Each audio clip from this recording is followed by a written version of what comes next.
Hello दोस्तों, मैं राकेश सारथी। मेरा यूट्यूब चैनल फिजिक्स लाइफ में आप लोगों का स्वागत है। आइए आज जो हम कक्षा 11th शुरू करते हैं और इसमें आप लोगों को पहले हम सिलेबस, एग्जाम पैटर्न और इसके बारे में विस्तार पूर्वक आप लोगों को हम बताए थे, इंट्रोडक्शन करवाए थे क्लास 11th का। तो इसमें आज हम जो पढ़ाई करेंगे, आज हम शुरू करने जा रहे हैं मैथमेटिक्स टूल्स, जिसको हम बेसिक मैथमेटिक्स भी कहते हैं और इसको आप फिजिक्स मैथ भी बोल सकते हैं। मतलब मैथ का, जिस मैथ का यूज फिजिक्स में होता है वही हुआ मैथमेटिक्स टूल्स। तो इसमें हम देखेंगे कि सम इम्पोर्टेंट टर्म्स है, तो आगे की पढ़ाई करने के लिए आपको इन सब टर्म को जानना अति आवश्यक है। इसके बिना जो है आप लोगों को काफी कठिनाइयां होंगी। तो इसमें देखेंगे कि क्या सब टर्म है और कैसे कैसे इन सब चीजों को अध्ययन करते हैं। सब टर्म को आपको कॉन्सेप्ट के साथ समझाएंगे और आइए देखते हैं। तो आज का जो चैप्टर है उसको लिखते हैं सर्वप्रथम।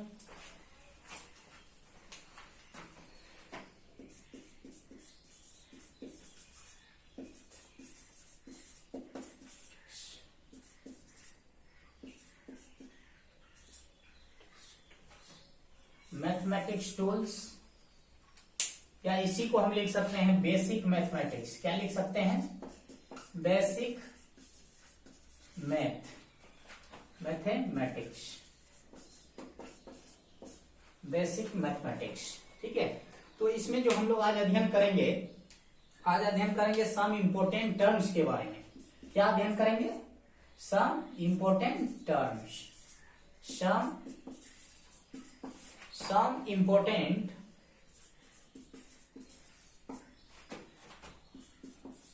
टर्म्स।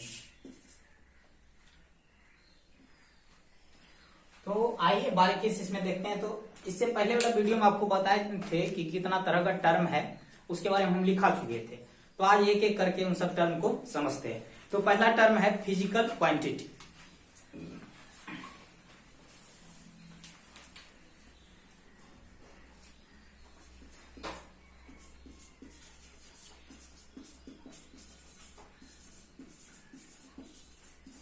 फिजिकल क्वांटिटी क्या है? फिजिकल क्वांटिटी, ये क्या हुआ? एक नंबर टर्म। तो देखिए, फिजिकल क्वांटिटी का हिंदी होता है भौतिक राशियां। तो आप लोगों को सर्वप्रथम जानना होगा कि फिजिकल क्वांटिटी होता क्या है। देखिए, फिजिकल क्वांटिटी हम लोग जानते हैं कि फिजिक्स में जो है नेचर से संबंधित घटनाओं के बारे में अध्ययन करते हैं। पिछले वीडियो में हम बता चुके थे। और आप नेचर में जितने तरह की घटना देखते हैं तो वो एक प्रोसेस के द्वारा होता है, जिसको हम फिजिकल प्रोसेस कहते हैं। ठीक है, तो उसमें बहुत सारे क्वांटिटी होते हैं। उन सब क्वांटिटी का अध्ययन हम फिजिकल क्वांटिटी के अंतर्गत करते हैं। अब देखिए कि एक एग्जांपल के थ्रू आप समझने का प्रयास कीजिए। जैसे कि कोई कार है, मान के चलिए एक बिंदु, प्रारंभिक बिंदु ए से बी की ओर गया। मान के चलिए कोई कार है, देखिए इधर, यहां से बिंदु ए से एक कार गया। क्या गया? कार गया। ठीक है, तो और इसमें देखिए एक बिंदु ए से कार चलना शुरू किया, तो ये मोशन ऑफ कार को दर्शाया। तो इसमें देखिए कि किन सब चीजों को हम कंसीडर कर सकते हैं। इसमें पहला कंसीडर है कि इसका इनिशियल पोजीशन क्या हो सकता है, मतलब प्रारंभिक जो स्थान है, आरंभिक स्थान उसका। उसके बाद देखिए इसका फाइनल पोजीशन क्या है, अंतिम बिंदु कहां, अगर मान के चलिए बिंदु ए से खुली कार तो कहां तक गया। उसके बाद इसमें ये बात हो सकता है कि अगर एक कार बिंदु ए से, पॉइंट ए से खुली तो किस वेलोसिटी के साथ वह कार जा रही है। तो इसमें पहला क्या देखिए पोजीशन, दूसरा किस वेलोसिटी के साथ जा रही है। अब देखिए कि ये जो कार खुली और अंतिम बिंदु तक गई, फाइनल पोजीशन तक, तो इन सब के बीच कितना डिस्टेंस, एक्चुअल डिस्टेंस तय किया, कितना इसका डिस्प्लेसमेंट तय हुआ। अगर मान के चलिए वेलोसिटी कुछ ना कुछ तो होगा। अगर वेलोसिटी में चेंज किया तो एक टर्म और आएगा जिसको हम एक्सीलरेशन कहते हैं। तो ये सब टर्म आप क्या देख रहे हैं? एक मोशन ऑफ कार को डिस्कस और ड्राइव करने के लिए हमको बहुत सारी क्वांटिटी, जैसे कि वेलोसिटी हुआ, पोजीशन हुआ, डिस्प्लेसमेंट हुआ और एक्सीलरेशन हुआ, इन सब चीजों का अध्ययन करना पड़ रहा है। यही सब चीज जो हुआ, इसी को हम क्या कहते हैं? फिजिकल क्वांटिटी कहते हैं। क्या कहते हैं? फिजिकल क्वांटिटी कहते हैं। और जिस प्रोसेस के साथ ये कार ए बिंदु से कार बी बिंदु तक पहुंचा, ठीक है, कार बी बिंदु तक पहुंचा, इसी को हम क्या कहते हैं? फिजिकल प्रोसेस कहते हैं। क्या कहते हैं? फिजिकल प्रोसेस कहते हैं। तो इसमें आप लोग समझ गए। तो इसी को अब ये कार तक सीमित नहीं है, नेचर में आप जितने घटना देखते हैं सब में ऐसा लागू होता है। अब देखिए कि अब इलेक्ट्रिसिटी का चलना ले लीजिए, किसी कंडक्टर में मान के चलिए इलेक्ट्रिक का फ्लो हो रहा है, करंट का फ्लो हो रहा है, उसमें हम जानेंगे कि करंट किस वेलोसिटी के साथ फ्लो कर रहा है, उसमें देखेंगे कितना इलेक्ट्रॉन पास हो रहा है, उसमें पोटेंशियल डिफरेंस को देखेंगे, रेसिस्टेंस को देखेंगे, किस टेम्परेचर कांस्टेंट है कि क्या है, फ्रीक्वेंसी को देखेंगे। इन सब चीजों को जब देखते हैं आप, इन्हीं सबको हम फिजिकल क्वांटिटी कहते हैं। अब ऑप्टिक्स के टर्म में आप ले लीजिए, प्रकाशिकी के टर्म में, तो इसमें देखिए कि एक मान के चलिए एक ऑब्जेक्ट के सामने आप एक मिरर को लाते हैं, तो उसमें इमेज डिस्टेंस हुआ, ऑब्जेक्ट डिस्टेंस हुआ, इसका क्या मैग्निफिकेशन है उसको देखेंगे। इन सब टर्म को देख रहे हैं आप। किसी भी चीज को के प्रोसेस को जानने के लिए हमको फिजिकल क्वांटिटी की आवश्यकता होती है, तो इसी को हम क्या कहते हैं? Physical quantity. अब देखिए कि फिजिकल क्वांटिटी तो समझ लीजिए कि फिजिकल प्रोसेस में जो सब चीज की आवश्यकता होगी उसको हम क्या कहेंगे? फिजिकल क्वांटिटी कहेंगे। अब इसमें देखना है आपको कि फिजिकल क्वांटिटी का प्रॉपर्टीज होता है, गुण होता है। इसमें दो चीज का होना जरूरी है। तो पहला देखिए, पहला चीज मस्ट है वीवीआई की, वो होगा ही। जैसे कि मान के चलिए कि इसमें मैग्नीट्यूड मतलब होता है न्यूमेरिकल वैल्यू, और दूसरा होता है डायरेक्शन। मैग्नीट्यूड किसी भी फिजिकल क्वांटिटी का होना अति आवश्यक है, लेकिन डायरेक्शन का होना अति आवश्यक नहीं है। हो भी सकता है और नहीं भी हो सकता है। तो इसको आगे देखते हैं, आगे आप लोगों को समझाते हैं। देखिए, तो फिजिकल क्वांटिटी का आप डिफिनेशन को जानिए। देखिए, these are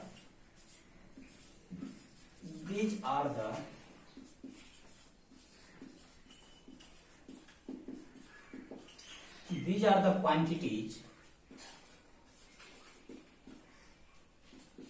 which are used to discuss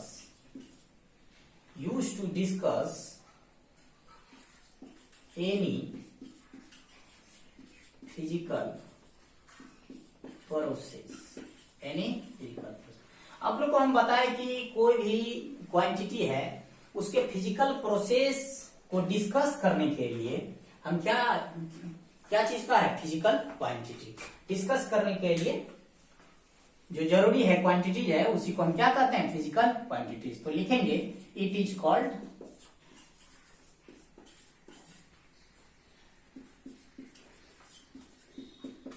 physical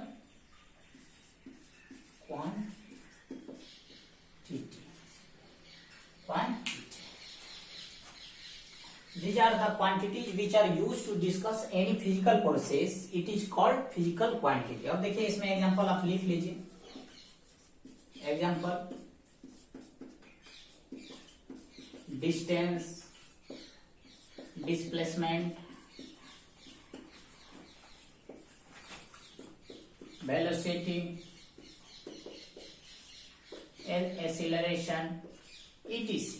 इसमें तो बहुत तरह की चीज होगी, ठीक है। तो ये आप फिजिकल क्वांटिटी जान गए। अब देखिए इसके प्रॉपर्टीज को हम जानते हैं। क्या जानते हैं? प्रॉपर्टीज को। इसी का फिजिकल क्वांटिटीज के प्रॉपर्टीज को,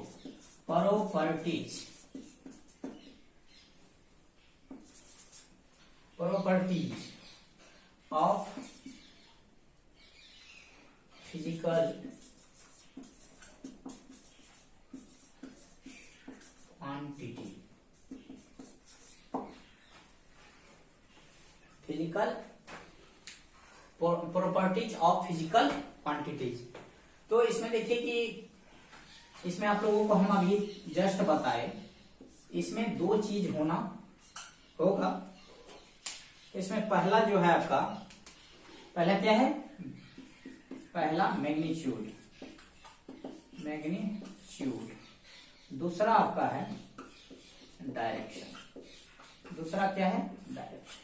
मैग्नीट्यूड देखिए ये जो है आपका मस्ट बी मतलब अवश्य होगा, और ये देखिए मे हो सकता है और मे नॉट बी, नहीं भी हो सकता है, मे नॉट बी। तो देखिए अब मैग्नीट्यूड किसको कहते हैं, सवाल आता है ना। अब मैग्नीट्यूड लिख दिए, डायरेक्शन लिख दिए, तो ये सब चीजों को जानना होगा। मैग्नीट्यूड देखिए हुआ एक प्रकार का परिणाम जिसको बोलते हैं न्यूमेरिकल वैल्यू, किसी भी क्वांटिटी का जो न्यूमेरिकल वैल्यू होता है उसको हम क्या कहते हैं, मैग्नीट्यूड कहते हैं। अब देखिए कि कोई भी दुनिया में क्वांटिटी आप उठा लीजिए तो उसका क्या होगा, मैग्नीट्यूड होगा ही, परिणाम न्यूमेरिकल वैल्यू होगा ही। जैसे फोर्स हुआ तो 10 न्यूटन हो गया, डिस्प्लेसमेंट हुआ मान के चलिए कि 10 मीटर हो गया। फिर देखिए आप इसमें देख लीजिए कि वेलोसिटी हो गया, मान के चलिए 5 मीटर पर सेकेंड के रफ्तार से जा रहा है कोई भी कार, तो इन सब चीजों में आप देख रहे हैं क्या मैग्नीट्यूड हो रहा है। लेकिन अब देखिए डायरेक्शन, अब फोर्स को ले लीजिए, फोर्स आप लगा रहे हैं 10 न्यूटन, तो ये भी उसमें ज्ञात है कि किस डायरेक्शन में आप फोर्स को लगा रहे हैं। लेकिन आप मान के चलिए वेलोसिटी को लेते हैं तो 5 मीटर पर सेकेंड के रफ्तार से जा रहा है, तो किस दिशा में जा रहा है, तो ये सब चीज में डायरेक्शन होगा। अब मान के चलिए कोई व्यक्ति का मास 60 किलो है तो 60 केजी है, तो उसमें आप ये थोड़े बोलिएगा कि किस डायरेक्शन में 60 केजी है, नॉर्थ में है कि साउथ में है कि ऊपर है कि नीचे है, ऐसा तो नहीं बोलिएगा। तो इसीलिए उसमें मास में अब डायरेक्शन नहीं है, फिर भी ये फिजिकल क्वांटिटी है। और वेलोसिटी, उसके बाद डिस्प्लेसमेंट, ये सब में न्यूमेरिकल वैल्यू है, मैग्नीट्यूड है, डायरेक्शन भी है, तो इसको फिर भी इसको क्या बोलेंगे, फिजिकल क्वांटिटी बोलेंगे। तो इसमें हम लिख लीजिए थोड़ा, मैग्नीट्यूड में ऑल क्वांटिटी का मैग्नीट्यूड तो होगा ही,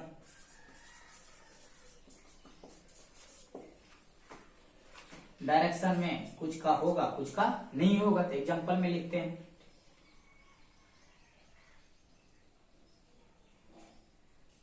वेलोसिटी, डिस्प्लेसमेंट, फोर्स,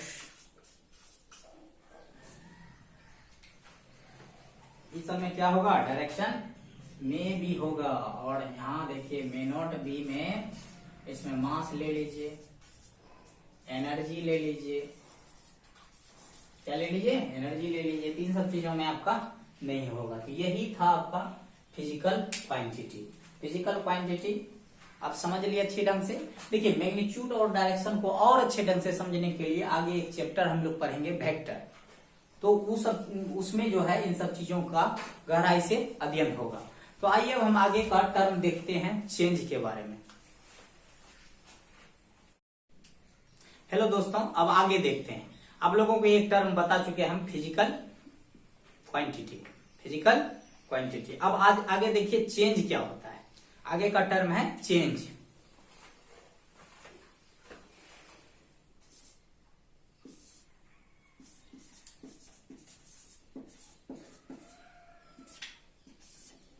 चेंज, देखिए चेंज का मतलब तो सिंपल है, आप लोग के हिसाब से परिवर्तन होता हो, लेकिन यहाँ फिजिक्स में हम चेंज का मतलब समझेंगे कि एक प्रकार का परिवर्तन ही है, लेकिन इसमें हम फिजिक्स के तरह इसको समझेंगे।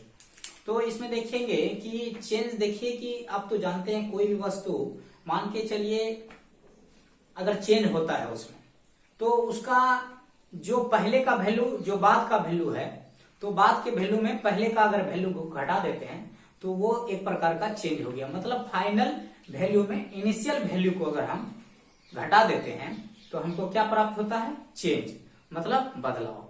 तो चेंज के बारे में बेसिक आपका डेफिनेशन यही होगा कि चेंज एक प्रकार का डिफरेंस है, किसका किसका, फाइनल वैल्यू और इनिशियल वैल्यू का।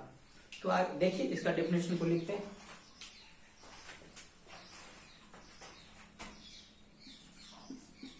It is difference of it is difference of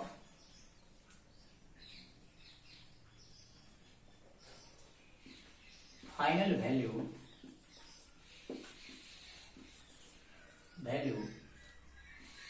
and initial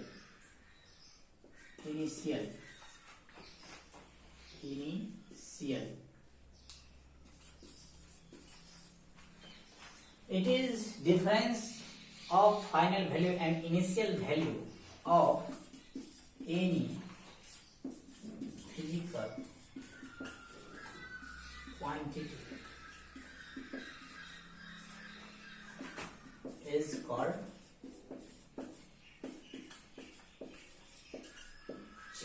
called change.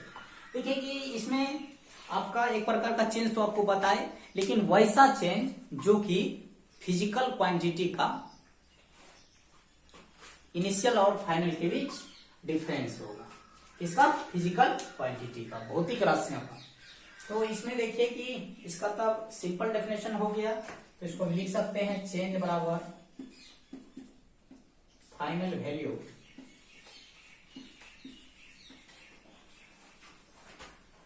Minus initial.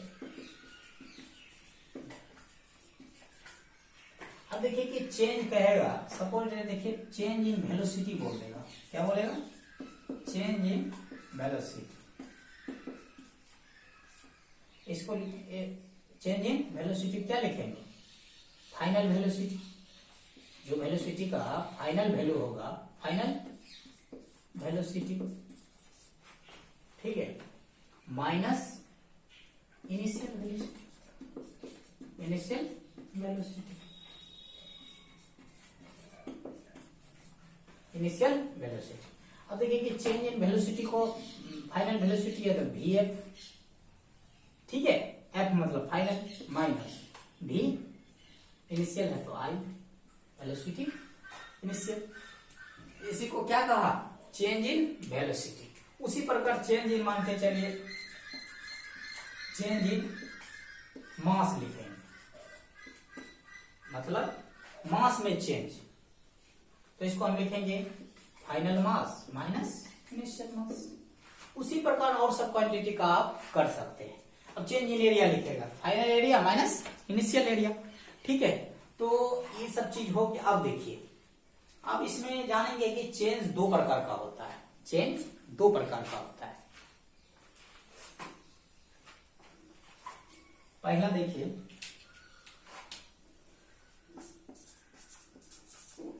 Change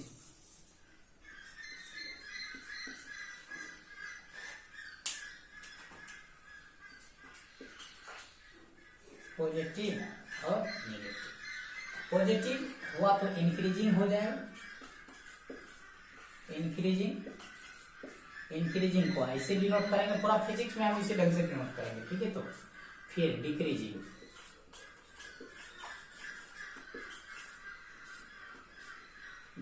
को, तो दो प्रकार का चेंज हुआ। तो जब देखिए कि पॉजिटिव चेंज कब होगा?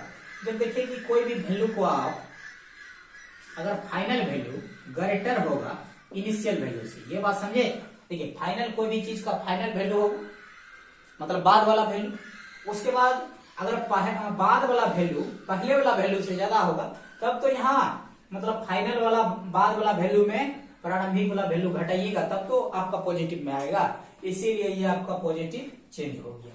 आप इसको इंक्रीजिंग बोल सकते हैं। फिर डिक्रीजिंग में क्या हो जाएगा? डिक्रीजिंग में फाइनल वैल्यू जो है यहाँ पर छोटा हो जाएगा और इनिशियल वैल्यू बड़ा हो जाएगा। इस कंडीशन जो होगा आपको यहाँ पर निगेटिव चेंज देगा। क्या चेंज देगा? निगेटिव चेंज देगा। तो यहां तक आप समझे। अब आगे देखिए। हेलो दोस्तों, अब जानते, देखिए आप लोगों को हम चेंज पढ़ा चुके हैं। अब इसमें बताएंगे कि सिंबल क्या होता है चेंज का, ठीक है। इसमें डेल्टा के बारे में बताएंगे, डी के बारे में बताएंगे, तो ये सब चीजों के बारे में बताएंगे। तो सर्वप्रथम डेल्टा क्या होता है इसके बारे में जानें।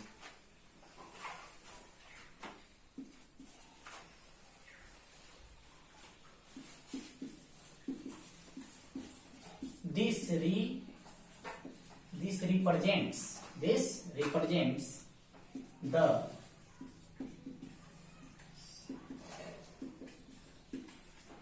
This represents the significant change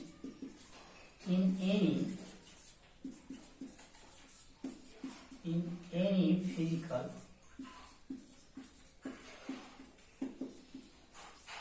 quantity. देखिए, अब देखिए एक टर्म आया सिग्निफिकेंट। डेल्टा क्या है? एक प्रकार का चेंज का सिंबल है। ये कैसा चेंज का सिंबल है? दिस रिप्रेजेंट्स, यह सूचित करता है द सिग्निफिकेंट चेंज, मतलब सिग्निफिकेंट मतलब हुआ बड़ा चेंज। अब बड़ा का मायनिंग अपने अपने जगह पर अलग अलग है। हम मान के चलिए एक हाथी के लिए एक चींटी का कोई मायने नहीं है, लेकिन आप इस चीज को भी समझिए, 5 ग्राम एक हाथी के लिए कोई मायने नहीं है, लेकिन वही एक चींटी के लिए बहुत बड़ा मायने है। एक चूहा जो है, ठीक है, ये शेर के लिए कुछ मायने नहीं रखता है, लेकिन वही बिल्ली के लिए बहुत बड़ा उसका मायने है। तो बड़ा का मतलब वो सिचुएशन और उस समय ऑब्जेक्ट पर निर्भर करता है। तो इसीलिए एक सिग्निफिकेंट चेंज का कहने का मतलब वैसा चेंज हुआ जिसको हम कंसिडर कर सकते हैं, जिसको मान सकते हैं, जिसको हम नेग्लेक्ट नहीं कर सकते हैं, मतलब नगण्य नहीं मान सकते हैं, उसको कंसिडरेबल चेंज है एक प्रकार का। ठीक है, तो इसीलिए एक सिग्निफिकेंट मतलब हो गया आपका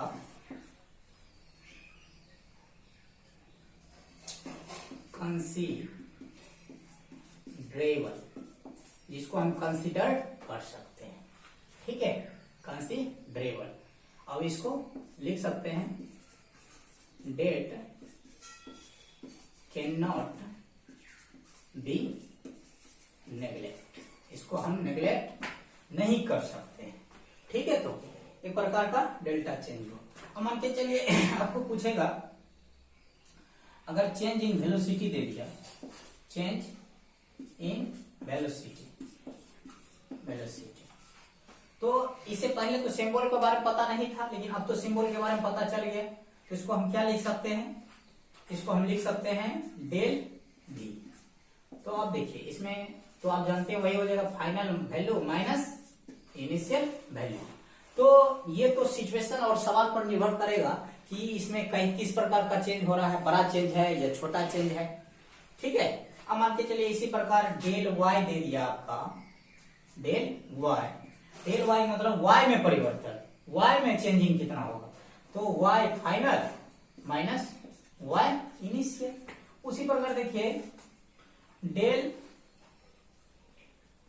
एम दे दिया, मतलब मास में चेंज करना है, मास में चेंज, तो M final minus M initial. तो इस प्रकार डेल्टा का ये हुआ। अब देखिए कि डेल्टा तो आप लोग समझ गए। अब देखते हैं दूसरा चेंज के बारे में, दूसरा जो चेंज का सिंबल है उसके बारे में। इसको बोलते हैं डी। ठीक है, डी, छोटी डी, और इसको पढ़ते हैं डी। ठीक है, उसके बाद देखिए ये जो है ये भी एक प्रकार का सिंबल है। इसमें सिग्निफिकेंट लिखे, इसमें इनसिग्निफिकेंट चेंज के लिए होगा, जिसको हम कंसिडर नहीं कर सकते हैं, जिसको हम नेग्लेक्ट कर सकते हैं। तो वो जो हुआ आपका उसको डी टाइप से सूचित करेंगे। देखिए दिस रिप्रेजेंट्स द इनसिग्निफिकेंट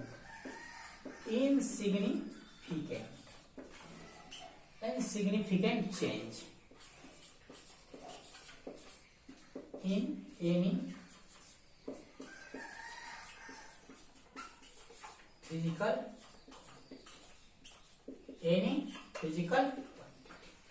ठीक है, तो यहां लिख दीजिए। इसको हम क्या कर सकते हैं? कंसिडरेबल है तो नॉन कंसिडर,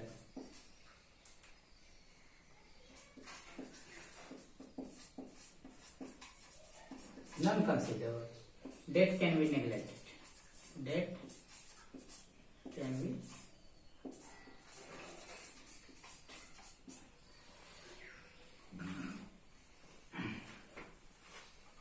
इसको क्या कर सकते हैं? नेग्लेक्ट कर सकते हैं।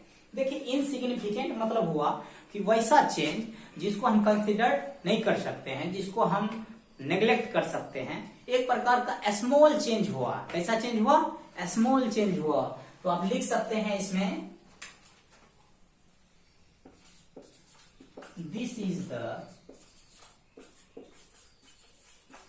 Small change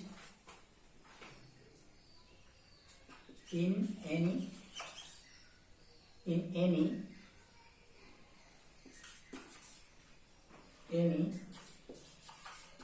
physical quantity।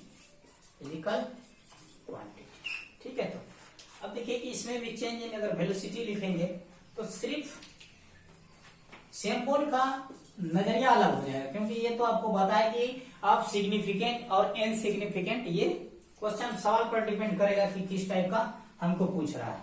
Change in velocity का अगर मान के चलिए स्मॉल चेंज के रूप में पूछा है इनसिग्निफिकेंट, तो इसको डी भी लिखेंगे। क्या लिखेंगे? डी भी। वहां डेल भी लिखते थे, यहाँ डी भी। तो यहाँ भी वही होगा, V final minus V initial, V final minus V initial. उसी प्रकार मान के चलिए चेंज इन मास पूछेगा, डीएम, छोटा मास के लिए, तो इसमें M final minus M initial. ठीक है, यहां तक आप लोग लिखिए।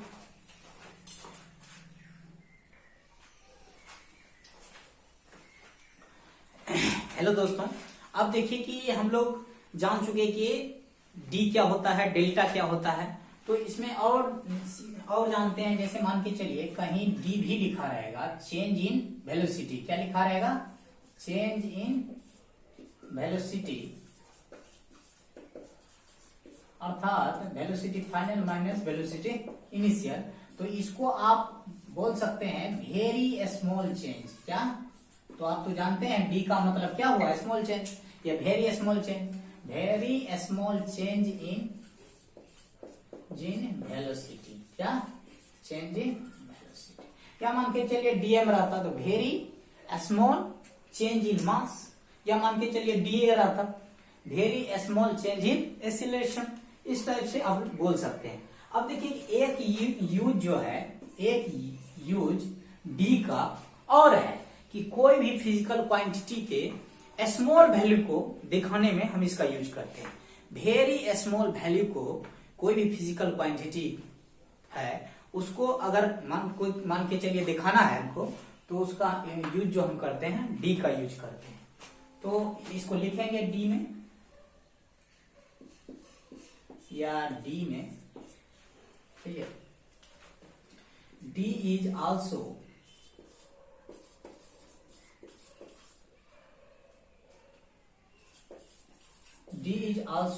represent the very small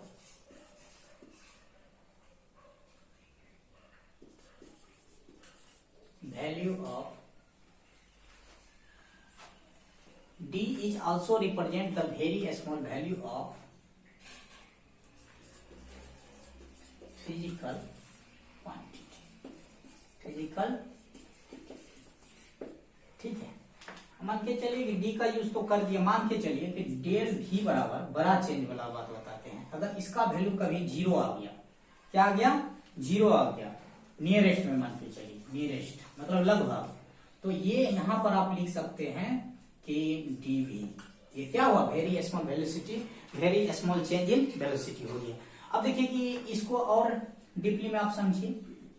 कहीं मान के चलिए कि लिखा रहेगा डी ए, ठीक है, इसका मतलब हुआ very small area, very small area.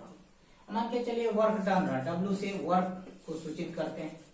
ठीक है, अब डी डब्ल्यू कहीं लिखा रहेगा, इसका मतलब हुआ very small work done, very small work done, work done. ठीक है, तो मान के चलिए कि कोई रड है, सपोज मान के चलिए क्या है? कोई रड है।